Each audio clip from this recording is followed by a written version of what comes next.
ma yansama hom akwaba mba Coastal Television do ana pay nkomo twetwe kosa ya ohia pa odi yezi nkomo donyi friend bipolar na bipolar ni yemu pi yentase ose bipolar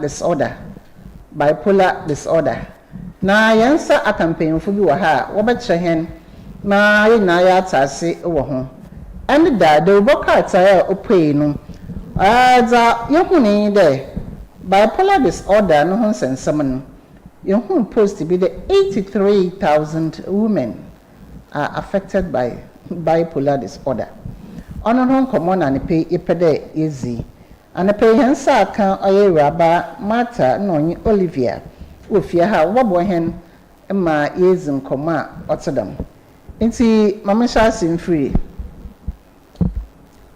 ana mata right yes mata nti yam fa sister mata nshasa esa mata bipolar disorder oye bro focus pa nti bo chemu chire hen kakra na yensase bipolar disorder oye abazi yo mama me da si bebre na tia etiefo nyina so na sele obo mi di dada no me de Martha na ne ma MENSAH me wo ewim polyclinic psychiatric nurse over there. So yes, we'll go ahead with the conversation. It's bipolar. When we say bi, everybody knows that it is two, and then we will know that bipolar, the definition we abema yati asie kra ne say ade mienu na aka bom and ade a person yes so ti asie it is an emotional disorder or mood disorder. When we say mood yen nyina yen say atenka nti atenka aye mienu ewo nipa daseni bi abrabom nti it is a chronic psychiatric disorder where there is an existence of bi or emotional swings, mood swings. That's two forms of emotion. Into mostly no, you mania, that's a manic and depressive. You can mania enije so enije to me affecting nipa na brabo and na ne dada adiyo. And that's mania. Nipa ni so elated. So that elation affects ne dada abrabo and a depressive. When we say depressive, to you know low emotion areho emroso inti sa areho emroso so etumi manipa no e affect ono so ne dada abrabo. So with bipolar, it means these two are working together in one particular person. Wow. So in a situation, the person will be so much elated the nibeje abroso obey the day. So we'll go ahead with the signs and symptoms. Okay. Then in another, within the twinkle of an eye, or within a certain period, the person swings the mood to depression, and the person will be depressed, having suicidal ideation, not eating, not moving, or hypoactivity. Okay. And no, a friend, a kabum, a condition. Okay. That's the bipolar. Thank you, Samantha. It's Olivia. Remember that Ebenazi, no, the bipolar disorder. No. You say, you be brain, no, the bipolar disorder. No, was a bad. And then be brain, oh yeah, or shall I drain on bado. In see what was your na watching so. As a cry was a bar, yeah. Genetic. Say obi enye bi we busua no mu anade the wumpo no we busua no ma obi so tum ye den onye bi sande moja krona na wazoro wo hia na ye de ko nti say bia wo maame ana wo papa fom no na say obi enye bi a otum amani papa no so obi so you are pon the bottom na ye den enye bi ana ekroso ye esina adwen no ofom no adwen no nyankopɔ na abɔ no such a way there oye pepepe wonyipadua no but as or form no bia na ye de maame ne ye form no na or form no yoma bia nkoye nti obaba no na wan ye to the normal the way a oye do oye no so no tutu mu ma obi nya dam bipolar yerba no onye bi ana yen yasanso ye bebi ma hen wa friend chemicals bi wo nyim adwenu ma oye adwuma oteda ka ye de petrol kakra ye de diesel kakra and the nyoma kakra na oma na car no tumo dem na adwenu so te no so chemicals bi wo adwenu mu na dem chemicals na ogbo adwenu ma adwenu ye adwuma ye no oye de nyina ye pepepe nti se ekoro kosora ozansesa ozeba ekrusu befom pa no so ozansesa ozema impedua no nti no so otumo ma dam bipolar yarba no obitum na bi so ye hyankasa hendada dumezi ebra dodo yeta ya ka no so my stress no so otum oma obinya dam ne bi because adwen no dam a stress adwen no nya hozen na adwen no so na hozen ne yede orukofo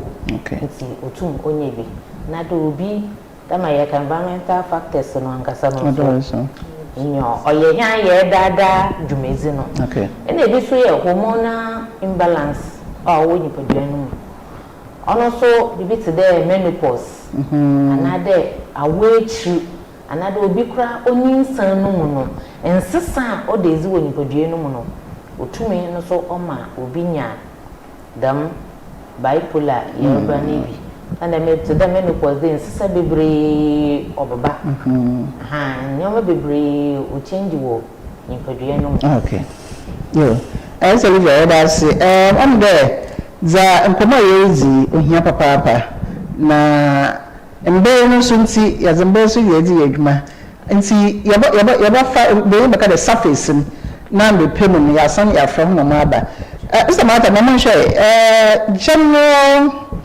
management of the condition today obi nya bia nipa na yede na manage me da si bebre inti say ye hwe signs and symptoms na nti yaba brain inti yaba actually inti we manage pay the signs and symptoms but mostly no ye hwe be psychotropic drugs are yes ma obi a wenya adwemu how ye hwe the psychotropic drugs some of the drugs are targeted to treating bipolar nti so obi nya bibi dem a oba yaresa bia te say psychiatric institution ho na wona wa kodaro mu so was a druno was a can then we have something like psychotherapy psychotherapy means talk therapy so we talk with the person so that we would help the person to align with reality. Sometimes they lose reality. They have signs and symptoms. They don't behave on this society, no, in fact, as we lose in this sense of reasoning and everything. So when we talk to the person, we try to bring the person into reality while the person is on medication. So with this and other treatment option, the person becomes very well. Thank you. Is Olivia, this is a bipolar disorder. Na opodoko hospital and now there yazanko hospital. Onhia there bako ankafo no hospital bia obetum zana akwa. Eho medase. CCR Ghana Health Service why aze. First nchi obi onya adwemu yerba. Choye bia ankafo na yenye nyipakro no yenye noko. CCR we create unit ni nyina bi wo all the facilities are over Cape Coast. Inti dema my sister Ken no ye fie ewim na ye be. Ewim ho eba ye wo ho. Ekwa de sadela no so psychiatric nurses ni bi. No so won so wo ha wo bo hwe. Hospitals are what designer dia over Cape Coast no. Ekwa ye wo unit no bi wo ha enyimpa kro no kwa obohwe nyimpa kro no mum say ohia do ye dey ye refer ko ankafula na yeze no ko ankafu. Thank you.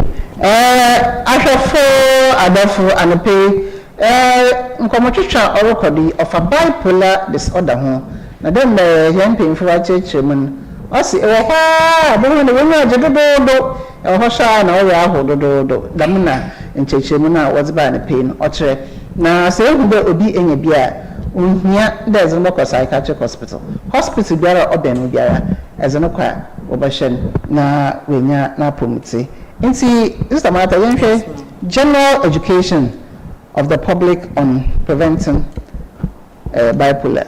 Okay. Even kwan you befa do na ya prevent bipolar no. You know general education obia because obia so go to me bi. Yes.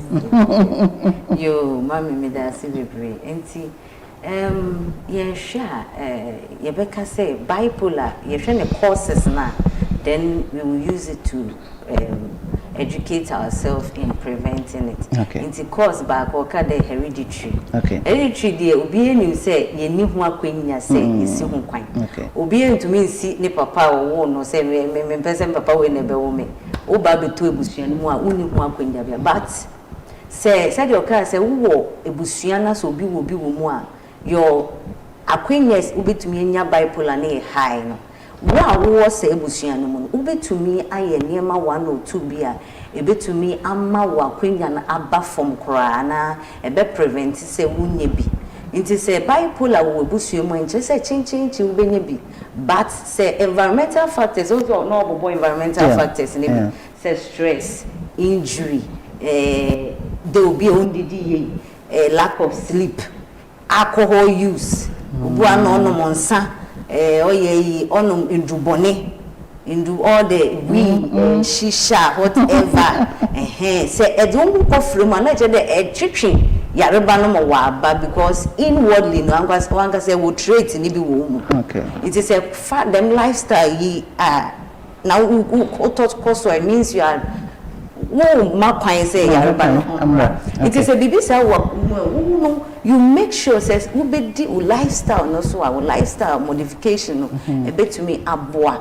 na esi ho kwan. Another thing no say we talked we know that trauma especially trauma during childhood it to me any serious effect on people as they grow.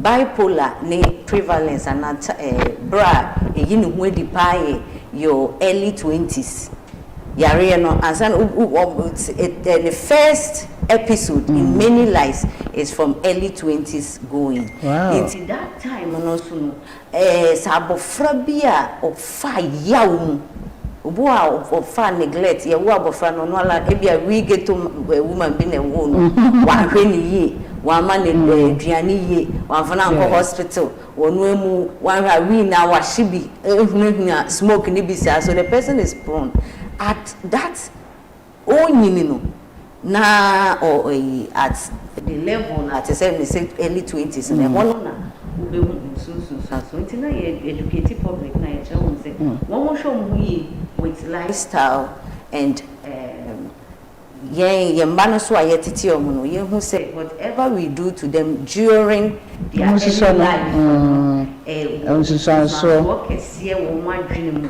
bipolar any other mental illness other mental schizophrenia all the mental conditions no it to me affect ya bofana bra ya hwe mu ye wo mbofra brem and one thing I'm patron me but one thing I'm person me catch public no so any say who your signs and symptoms now we shouldn't overlook them especially see any nipa and I ni anom etifia yen time me wo muni ani omundi nkomo whenever we see say nipa ni subaya sesa because we know them from we know who they are when they change in character was sesa wo wonu subemu a yehu inti no ma yembu ye nimbu so bra nipa die by fufredi ebu anini age abozo nimse mami neni njesa neni je cry it's not like this obi to me neni jia na overspending if e banesa na yenhu ye signs and symptoms na yemboa wo mu yenye each other's keeper mental illness is real this thing can affect anybody